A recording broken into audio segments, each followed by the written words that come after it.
n'a pas de réaction. Mmh.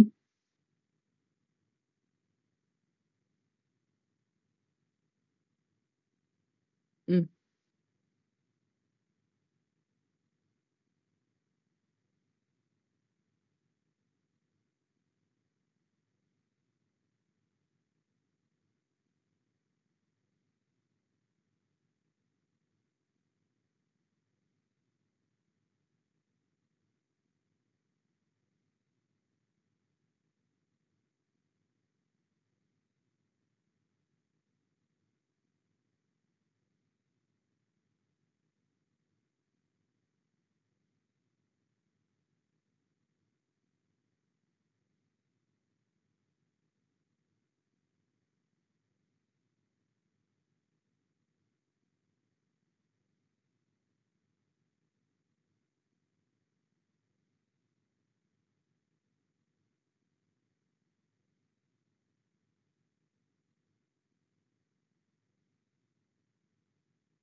C'est pour combien de temps? Non, c'est bon.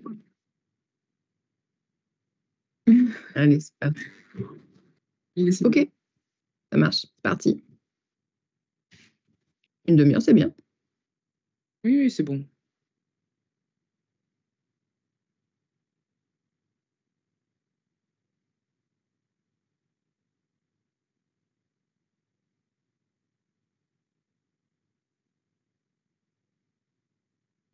Bonjour à toutes, bonjour à tous, bienvenue dans les Vendredis de la Recherche. Aujourd'hui, on se retrouve pour un chercheur décrypte l'actu. Alors, si vous êtes arrivé par les notifications, vous avez vu qu'aujourd'hui, on va parler des condamnations des personnalités politiques. Donc, on se retrouve avec Nicolas Leroy. Bonjour Nicolas. Bonjour Yannick.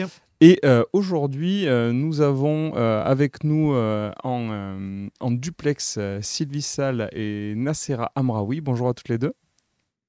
Bonjour. On vous entend bien. Normalement, dites-nous dans le chat si jamais il y a des problèmes de son. Mais normalement, tout est réglé. On devrait bien entendre tout le monde. Mais vu que techniquement, là, c'est un truc un peu à part. Si jamais, n'hésitez pas. Ce serait dommage de rater un petit peu tout ça. Donc peut-être qu'on va faire juste un petit tour de table pour que les gens puissent voir à quel titre vous êtes présente avec nous pour parler de ce sujet. Et bonjour à tous dans le chat qui nous disent déjà bonjour. Sylvie, si tu veux, je te laisse commencer. Donc, je suis Sylvie Salle, je suis maître de conférences en droit public ici, à l'Université de Nîmes, avec une spécialisation en droit constitutionnel. Très bien. Et du coup, Nassera ? Alors, moi, je suis Nassera Amraoui, donc je suis maître de conférences en droit privé et spécialisée en droit pénal, et je suis également avocate. Très bien. Merci beaucoup de nous rejoindre en tout cas toutes les deux. Bon, nous deux, on est un peu plus habitués, mais quand même, ça vaut le coup de se présenter peut-être rapidement pour les personnes qui ne nous auraient jamais rejoints. Oui, Nicolas Leroy, je suis professeur à l'Université de Nîmes et je suis animateur. Vedette, on peut le dire. Oui, c'est vous l'animateur vedette. Moi, je suis animateur de manière pigiste un petit peu sur Twitch. Et donc moi, je suis Yannick Martiquet, je suis le directeur de la recherche de Nîmes Université. Voilà, donc on va peut-être lancer le sujet avec une question. Oui. En fait, l'idée, et je vous remercie d'avoir accepté d'être présente aujourd'hui et d'avoir pu vous libérer, mais l'idée, c'était de faire un petit point sur ce qui est quand même en politique intérieure en France l'événement de la semaine, c'est-à-dire la condamnation de Marine Le Pen. Donc, l'idée, c'est pas forcément de revenir sur le procès lui-même et les motifs de cette condamnation, détournement de fonds européens, mais c'est plutôt de décrypter un petit peu la condamnation. Avec notamment ce qui a principalement retenu l'attention des médias, c'est cette inéligibilité, cette peine d'inéligibilité avec exécution provisoire, ce qui est... alors l'inéligibilité, on a l'habitude, j'ai entendu des chiffres il n'y a pas très longtemps, ça se compte par milliers, ces peines d'inéligibilité sur les dernières années en France, mais l'exécution provisoire, c'est quelque chose qui est un petit peu plus inhabituel. Donc c'est surtout là-dessus que je trouvais intéressant de revenir. Maintenant, évidemment, on pourra ouvrir un petit peu la chose, parce que je rappelle, Marine Le Pen a été condamnée également à une peine d'emprisonnement ferme, avec donc un aménagement de peine. Ça, on pourra en rediscuter un petit peu avec Nassera. Et puis, il y a un dernier aspect, comme ça, j'aurais ventilé, moi, toutes les questions que je voulais poser. C'est l'annonce qui est arrivée un petit peu plus tard dans la semaine, que l'appel aurait lieu avec des délais qui sont quand même très courts. Assez inhabituel, puisque il a été indiqué que l'appel se déroulerait au printemps prochain, dans un an, quoi. Donc, ce qui est quand même relativement rare dans la justice française. Donc, je voulais qu'on revienne un petit peu sur ces différents points. Alors, peut-être Nassera, parce qu'il y a quand même beaucoup d'éléments qui relèvent du pénal. Cette peine, alors déjà, cette exécution provisoire, est-ce que vous pouvez nous expliquer, on va se tutoyer parce qu'on se tutoie, donc est-ce que tu peux nous expliquer ce que c'est, si c'est quelque chose qui est habituel finalement, pourquoi est-ce que du coup tout le monde s'excite un petit peu autour de cette question-là? Bien sûr, merci Nicolas. Alors effectivement, d'ordinaire, lorsqu'une personne est condamnée en matière pénale, l'appel a un effet suspensif. D'accord, donc cet effet signifie que la décision qui est contestée par la personne qui va interjeter appel n'est temporairement pas exécutée jusqu'à ce que la décision soit définitive. Donc normalement, lorsque Madame Le Pen a interjeté appel, normalement, effectivement, la décision pénale qui a été prononcée ici par les juges, parce qu'on a tendance aussi à parler d'une seule juge, mais ils ont été quand même sous forme collégiale, c'est-à-dire que c'est 3 juges qui se sont prononcés sur la peine de Madame Le Pen. Néanmoins, il est possible pour la juridiction qui statue en premier ressort, donc le tribunal correctionnel en l'espèce ici, de prendre des mesures qui vont faire obstacle à cet effet suspensif. Donc c'est la fameuse exécution provisoire, et c'est le Code de procédure pénale qui le prévoit.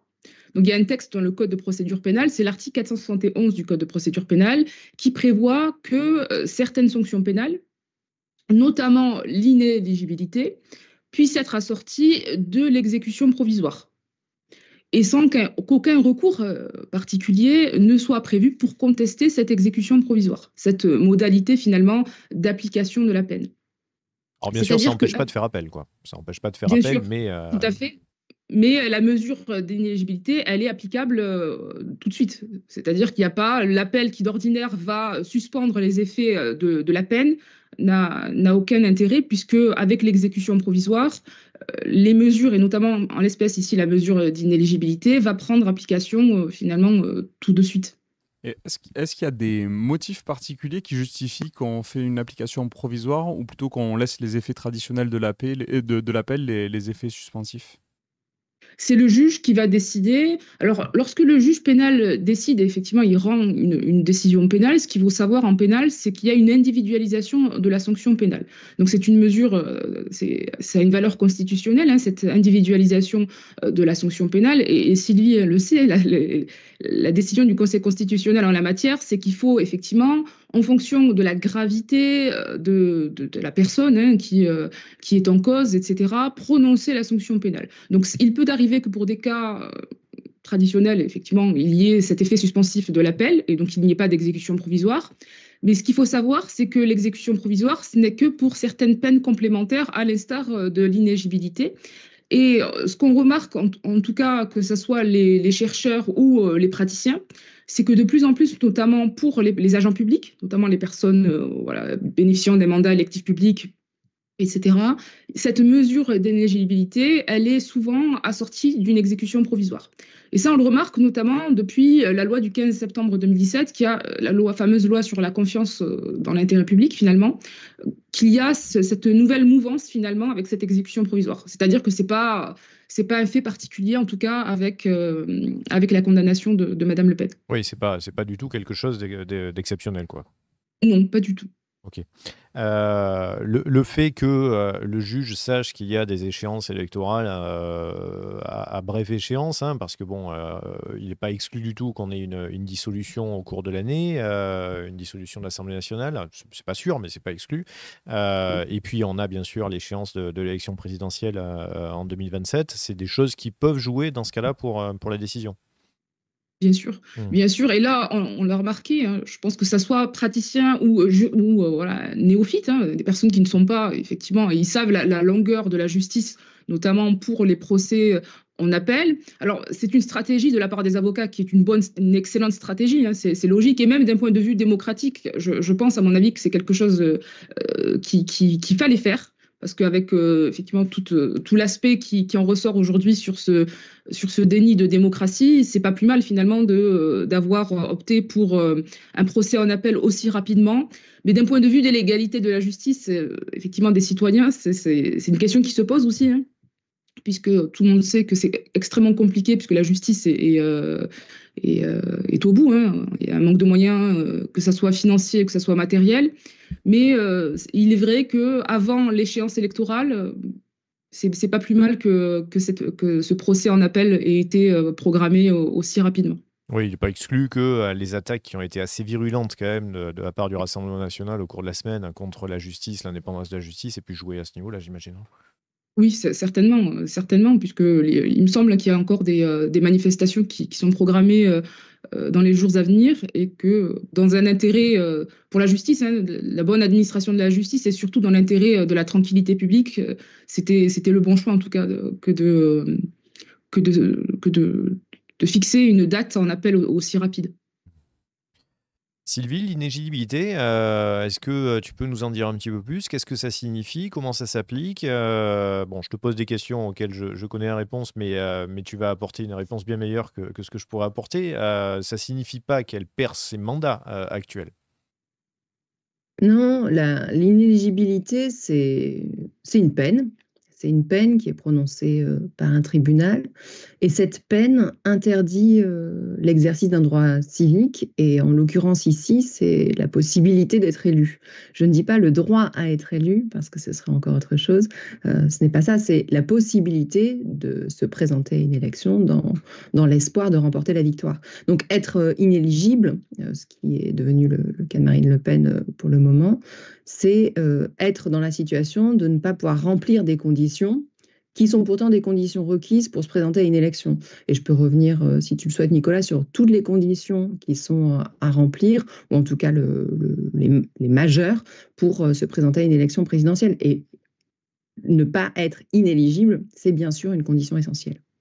D'accord. Donc du coup, évidemment, cette peine d'inéligibilité va avoir une application pour les prochains mandats, hein, enfin pour les prochaines élections plutôt, donc sur une durée de 5 ans. À Oui. compter de quand, du coup? Alors, j'entends ta question qui est, et je réponds peut-être aussi à la première, c'est est-ce que ça touche tous les mandats, Oui, la peine d'éligibilité? Non, ça touche pas forcément son mandat parlementaire parce que la peine qui a été prononcée n'est pas définitive. En revanche, il y a une question d'incompatibilité entre les fonctions d'un élu, enfin, le fait d'être un élu, et le fait qu'une peine d'inéligibilité ait été prononcée. Ce qui fait qu'à moyen terme, si cela devient définitif, il faudra que la situation soit rétablie. Et sous les régimes précédents, les questions d'incompatibilité comme cela, entre les fonctions d'élus et des peines, étaient tranchées par les assemblées parlementaires. Ce n'est plus le cas sous la Ve République. On a un dernier mot qui appartient au Conseil constitutionnel. Donc il y a une procédure qui permet d'établir la déchéance de l'élu. Ce n'est pas un choix qui s'offre au Conseil constitutionnel. Il est comme aiguillé à travers une procédure qui est prévue par une loi organique. Et dans ce cas, il doit prononcer la déchéance de et l'élu. il est saisi comment dans ce cas-là? Il est saisi en principe par le bureau de l'Assemblée qui est concerné, par le garde des Sceaux, s'il y a une condamnation qui est postérieure à l'élection, donc là ce serait le cas, c'est le ministère public, près la juridiction qui a prononcé la condamnation, qui pourra saisir le Conseil constitutionnel. D'accord. Donc du coup, ça veut dire que si jamais, voilà, alors il faut attendre bien sûr la décision de l'appel, hein, on est d'accord, pour Bien qu'il y ait sûr. une décision, une décision définitive. Et à ce moment-là, ensuite, le ministère public peut saisir le Conseil constitutionnel, ce qui pourrait mettre fin à un mandat parlementaire En si, 2026. voilà, dès l'année prochaine. Alors, sachant quand même que s'il y a dissolution de l'Assemblée cette année, elle ne pourra pas se présenter là, Et oui. parce que Parce que pour exécution l'instant, provisoire. le mandat en cours est en quelque sorte encore protégé par le fait que tout cela n'est que provisoire. Ouais. En fait, c'est l'approche temporelle qui permet de protéger encore l'exercice du mandat pour le moment. Mais il faut bien avoir à l'esprit, et c'est d'ailleurs, je crois, toute la logique de l'inéligibilité, qu'il y a derrière ces pans-là du droit, qui sont des pans importants en démocratie, l'idée de protéger les fonctions. Bien sûr. La fonction du parlementaire, la fonction présidentielle. En amont, là, c'est le cas pour une future élection présidentielle, mais aussi en aval. Et c'est le cas pour la fonction parlementaire qui est actuellement exercée. Est-ce que dans une question qu'on peut se poser, parce que je l'ai entendu quelques fois, sur l'indépendance de la justice, sur la séparation des pouvoirs, on est dans un cas là où on a l'impression que les limites sont un peu floues. Parce que finalement, tout le monde donne son avis sur cette décision. Certains la contestent même franchement, directement, ce qui est aussi pénalement répréhensible dans une certaine mesure. Mais il y a aussi des personnes qui sont par exemple au gouvernement, qui vont se prononcer plus ou moins sur cette affaire. Est-ce que ça pose un problème de séparation des pouvoirs? Je pense à ceux qui nous regardent, qui se rappellent de leur cours de lycée, où on explique qu'il y a un pouvoir exécutif, un pouvoir judiciaire, un pouvoir législatif, et qu'on doit se respecter.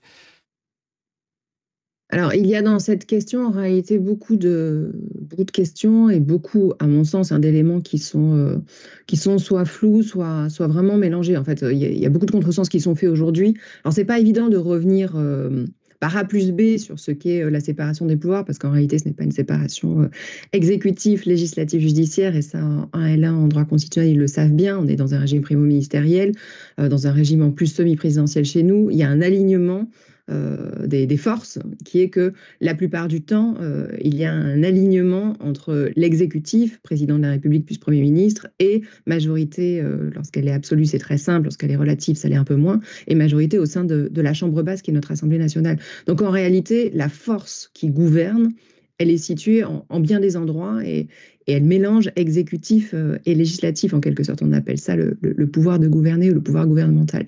Mais bon, je passe outre pour aller un peu plus vite.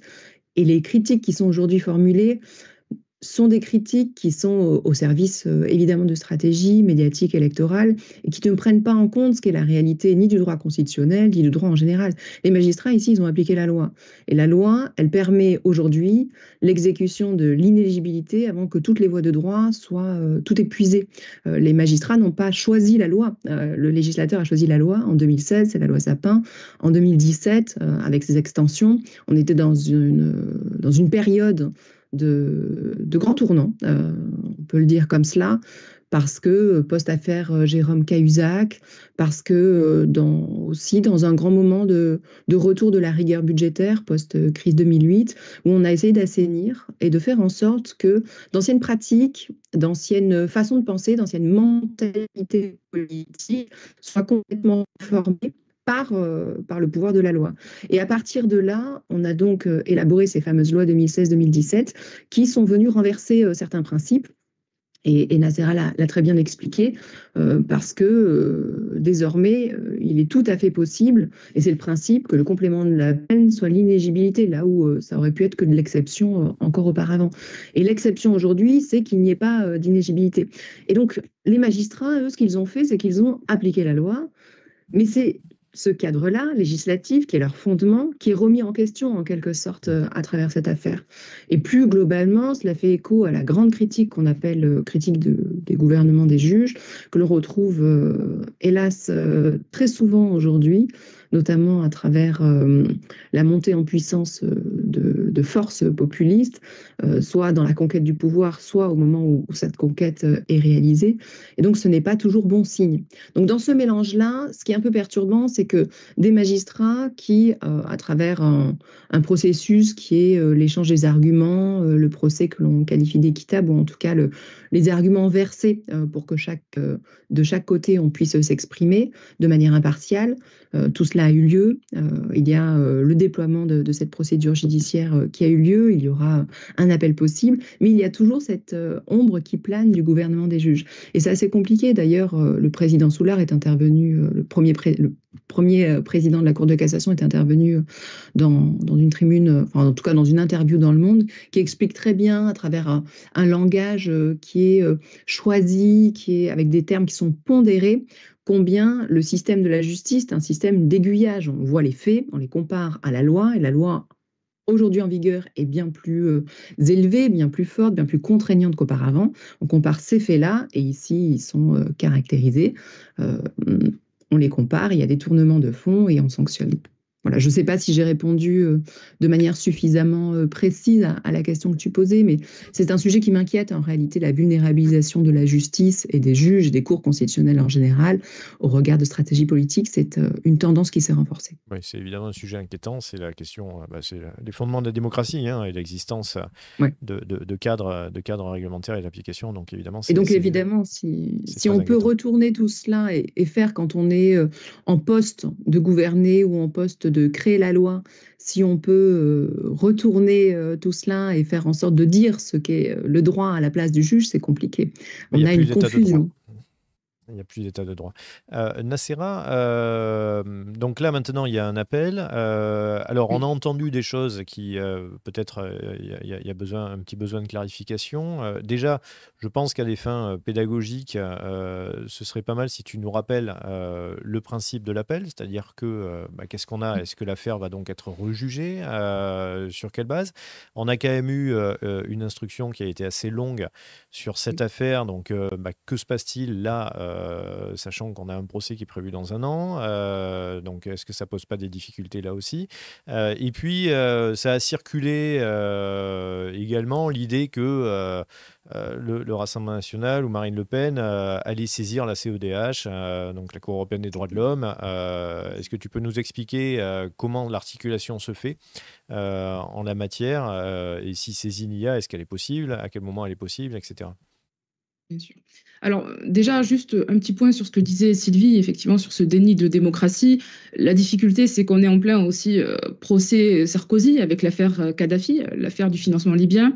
Et donc, c'est toute cette ambiance, finalement, qui vient jeter du discrédit sur les décisions des juges. Et je le rappelle, effectivement, que la juge en question, alors je rappelle qu'elle n'était pas seule, que ce n'était pas une décision rendue à juge unique, ce qui peut se faire parfois en droit pénal, mais c'était une décision collégiale et elle est quand même sous surveillance policière. Donc, on en est arrivé à un point, finalement, je l'espère, pas de non-retour, mais c'est quand même très grave aujourd'hui dans notre société de se dire qu'une juge qui a fait son travail, qui a décidé de manière collégiale, qui avait caractérisation de l'infraction de détournement de fonds publics. Et tu l'as dit, Nicolas, il y avait une instruction qui était très longue sur ce dossier. On en arrive effectivement à devoir la protéger en tous les cas pour la décision qui a été rendue.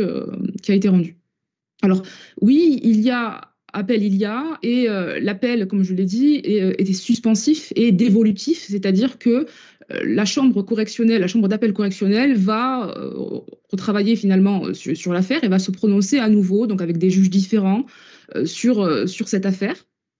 Et donc elle va analyser l'affaire avec un tout autre volet, que ça soit sur les faits ou que ça soit sur le droit. C'est-à-dire qu'elle va analyser et elle va reprendre finalement, c'est le propre de l'appel, avoir un second degré pour analyser à nouveau les faits qui lui sont présentés. En l'espèce, ce sont des faits de détournement de fonds publics qui visent Marine Le Pen, mais pas que Marine Le Pen, oui. Plusieurs parlementaires de son parti, le Rassemblement national. Et je prends exemple, par exemple, il y a Monsieur Alliot, maire de Perpignan, qui a également été condamné et autres parlementaires. Donc cette affaire sera rejugée devant la Cour d'appel. Et alors on parle beaucoup elle est innocente, effectivement, elle est toujours présumée innocente, parce qu'on a interjeté, donc il y a cet appel qui a été interjeté, et jusqu'à qu'il y ait une décision définitive, et je tiens quand même à le préciser en tant que pénaliste, elle est toujours présumée innocente. Présumée innocente jusqu'à qu'une décision définitive vienne, effectivement, qu'il n'y ait plus de recours, et je viens à ce que tu me disais, Nicolas, puisque si jamais la Cour d'appel, la Chambre d'appel correctionnelle confirme la décision pénale, donc de condamnation pénale pour détournement de fonds publics, c'est-à-dire qu'elle la reconnaît à nouveau coupable, elle considère que l'infraction est caractérisée, elle aura toujours la possibilité de former un pourvoi devant la chambre criminelle de la Cour de cassation. Donc il y a un nouveau recours ici qui lui est offert. À ce moment-là, la chambre criminelle de la Cour de cassation, elle va pas se prononcer sur les faits, mais exclusivement sur le droit. Donc elle va analyser finalement si, par exemple, la chambre d'appel correctionnelle a bien motivé sa décision pénale qui reconnaîtrait Madame Le Pen coupable de détournement de fonds publics. Donc si jamais elle rejette donc le pourvoi et donc elle confirme la décision ici rendue par la Chambre d'appel correctionnelle, Madame Le Pen aura toujours la possibilité de saisir par une requête, effectivement, la Cour européenne des droits de l'homme, qui pourra analyser son affaire, effectivement, et analyser au prisme des principes directeurs du procès pénal, donc tout ce qui est notamment le volet de l'article 6 de la Convention européenne des droits de l'homme, si elle a été jugée selon, effectivement, les principes qui nous gouvernent en procédure pénale, c'est-à-dire au regard des droits de la défense, au regard également aussi de tous les aspects du juge indépendant et impartial, l'article 5 de la Convention européenne des droits de l'homme, et potentiellement voir le volet de la Cour européenne des droits de l'homme à ce sujet. Mais ce qu'il faut savoir, c'est que l'état de l'art, en tout cas l'état du droit actuel, n'est pas du côté de Madame Le Pen. Alors je ne suis pas dans une justice prédictive, on verra effectivement ce que la Chambre d'appel correctionnelle, et c'est le droit de Madame Le Pen d'interjeter appel, comme le droit de tout citoyen d'avoir un second degré, que d'analyser, mais on est dans une perspective, et on le voit avec l'affaire Sarkozy, une perspective où, ce qui n'était pas le cas avant, où effectivement le juge pénal, alors pour Nicolas Sarkozy, on a eu les réquisitions du procureur national financier, on remarque que de plus en plus les peines sont sévères. Oui, parce que Il y a une Nicolas sévérité Sarkozy, des peines. on rappelle, hein, Mm. c'est 7 ans d'emprisonnement qui ont été requis. Exactement. Donc là, pour le coup, on n'est pas venu sur l'aménagement, mais on n'aura peut-être pas le temps de le Oui. faire, mais l'aménagement, il est possible au-dessous de 2 ans d'emprisonnement ferme. Donc Marine Le Pen pourrait bénéficier d'un aménagement, enfin jusqu'à 2 ans en tout cas, c'est-à-dire un bracelet électronique si la peine est confirmée. Tandis que Nicolas Sarkozy, mais il n'y a pas Oui. condamnation encore, mais si condamnation il y avait, 7 ans, ça veut dire que c'est de la prison ferme pour de bon, sans aménagement cette fois-ci. Oui. Sachant, connaissant qu'il a déjà été condamné, parce que le juge, quand il prend en considération l'aménagement également de peine, parce qu'il y a deux formes d'aménagement de peine. Il y a un aménagement de peine ab initio. Alors avant, c'était 2 ans, maintenant c'est 1 an. Ah non, d'accord. Un aménagement de peine ab initio ou aménagement de peine a posteriori, où effectivement le condamné va saisir le juge d'application des peines via son avocat, effectivement, essayer de négocier un aménagement de peine.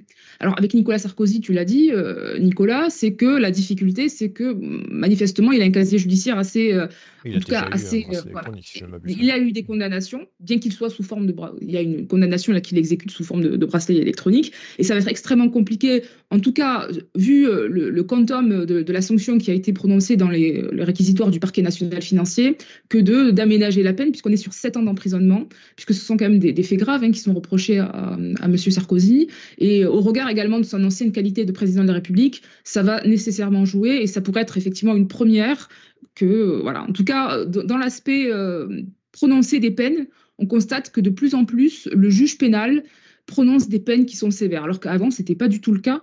Et Sylvie l'a dit, on va dire le point d'orgue, ça a été l'affaire Cahuzac. L'affaire Cahuzac qui a un peu tout chamboulé avec la création du parquet national financier, où on a vraiment maintenant des juges qui sont spécialisés. Ouais. Ce qui n'était pas le cas avant, en matière économique et financière, et on a un parquet national financier qui est spécialisé en la matière. Alors, il y a aussi cet aspect politique, et je rebondis sur la question que vous aviez posée tout à l'heure, c'est la question, le parquet national financier, il a été créé sous le mandat de François Hollande, donc c'est la raison pour laquelle il y a cet effet finalement aujourd'hui, qui est de dire qu'on est nécessairement que sur des condamnations de personnes notamment qui sont plus à droite, voire à l'extrême droite, puisque le Conseil d'État a bien dit que effectivement le RN était un parti d'extrême droite. Et la question qui se pose, c'est de se dire que ce parquet national financier serait plus centré à gauche et que donc finalement, ça serait des intérêts politiques qui seraient en train de se jouer via la justice. Ce qui n'est pas forcément vrai, puisqu'il y a également des personnalités de gauche. Et on le voit en ce moment, puisque Jean-Luc Mélenchon également est visé. Alors, c'est pas encore c'est toujours en cours, mais il est visé également pour détournement de fonds publics, à voir comment ça va se décanter. En tout cas, il y a une enquête qui vise Jean-Luc Mélenchon. Merci Nacera. Alors on arrive au bout, mais simplement peut-être juste pour compléter ce que tu disais, donc tu as rappelé en effet la procédure qui est possible, donc là l'appel pour l'instant, mais ensuite derrière en effet il y a la possibilité de saisir la Cour de cassation, voire la Cour européenne des droits de l'homme. Alors même si on voulait, on pourrait prolonger, puisque si la Cour de cassation venait à casser la décision de la Cour d'appel, il pourrait y avoir un renvoi devant une nouvelle Cour d'appel. Enfin bon, on va pas prolonger outre mesure. Mais simplement peut-être rappeler que, si je ne m'abuse, le fait de saisir la Cour de cassation, là pour le coup, c'est pas suspensif.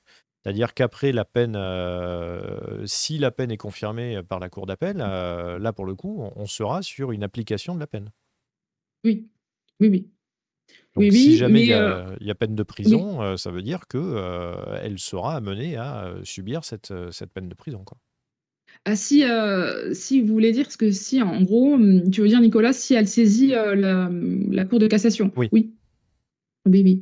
Mais l'objectif, je ne pense pas que ça soit stratégiquement parlant, en tout cas de la part de ses avocats, que ça soit parce que ça va faire durer effectivement, puisque en tous les cas, il n'y aura pas un procès aussi rapide pour l'appel, que ce n'est pas en tout cas dans son intérêt, vu les échéances électorales qui vont arriver en 2027. Moi, je voudrais peut-être juste préciser une chose en guise un peu de boutade, c'est que tout cela aurait pu ne pas avoir lieu. Parce que figurez-vous que cet article qui impose le prononcé obligatoire de la peine complémentaire d'inéligibilité aurait pu ne jamais exister. Il est le fruit d'un curieux hasard au moment où la loi Sapin a été travaillée au sein de la Chambre basse. parce que le rapporteur du texte à l'Assemblée nationale, Sébastien Denaja, a proposé un amendement qui a introduit cette disposition. Ce n'était pas voulu par le gouvernement au moment de la discussion du texte, et donc l'introduction un peu fortuite d'un amendement qui a rencontré un grand succès, un véritable engouement dans cette période post-affaire Cahuzac. Et on peut se dire que finalement, c'est le fruit d'un curieux hasard, tout ce processus qui nous amène jusqu'à aujourd'hui, puisque l'amendement a été adopté, mais il n'était pas prévu au départ. Et ça, c'est l'approche législative. Bien sûr, sur la question constitutionnelle, il y aura encore beaucoup à dire pour la suite, car dans les médias aujourd'hui, on voit que de nombreuses questions se posent sur la fiction. Et si Marine Le Pen ne pouvait pas se présenter à une élection présidentielle, est-ce qu'elle pourrait devenir ministre? Et si un autre représentant du RN devenait président, est-ce que dans ce cas, il y aurait une grâce présidentielle possible, etc. Et on décline aujourd'hui toutes sortes de champs des possibles. Il y a une forme de fiction constitutionnelle qui attise encore l'intérêt pour cette affaire. Ce qu'il faut savoir aussi, je rebondis juste Nicolas sur ce point, c'est qu'on l'a évoqué brièvement tout à l'heure, c'est que le juge pénal aurait pu décider de ne pas prononcer effectivement cette peine à condition de la motiver. C'est-à-dire qu'aujourd'hui, c'est l'exception, effectivement, et Sylvie l'a dit tout à l'heure, il est possible d'écarter cette peine. Alors, on parle de peine automatique, mais normalement, d'un point de vue constitutionnel, on ne peut pas parler d'automatisme vu la nécessité d'individualiser les peines en droit pénal, mais on parle plutôt de peine obligatoire, automatique. Le terme est assez confus, même si en somme, c'est une peine automatique. Et la possibilité de ne pas la prononcer avec une décision écrite et motivée de la part du juge pénal. Alors manifestement, ça n'a pas été le cas. Et en tous les cas, ça a été motivé, puisqu'on a à disposition la motivation qui indique qu'au regard des faits graves, au regard de la personnalité des membres, et notamment de Marine Le Pen, et donc la peine d'éligibilité a été appliquée automatiquement.